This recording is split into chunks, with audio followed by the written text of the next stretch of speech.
Last week, Greenville City Council gave initial approval on the new city development code. Leaders have praised the code for removing uncertainty about what can be built and where.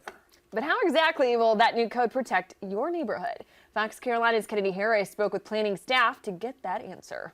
Laura Shound has lived in Nicholtown for nearly 10 years. This peppermint, people come and take little sprigs, add it to their tea. Her job is taking care of the community garden. The best thing about this neighborhood is that it's very neighborly. And she's hopeful the new code will sustain that neighborly feel. I feel that I don't have to worry about someone coming in to say this space, purchasing this garden space and deciding they want to put in a 9-story mixed multi-use building. Several residents from Nicholtown and other historic neighborhoods have urged for the code's approval. It is intentional, it is purposeful, it is about protecting neighborhoods. The code has 27 new zoning classifications, whereas the current only has 12.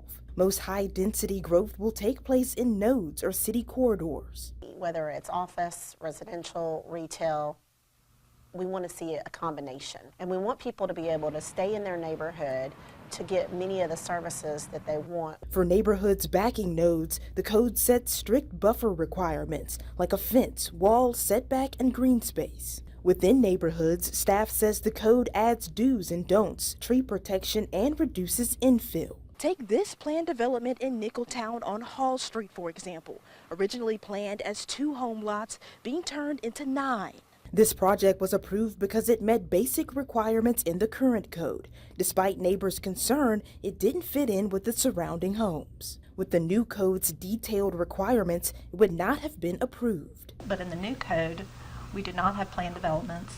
So basically what is in the code is what you can do.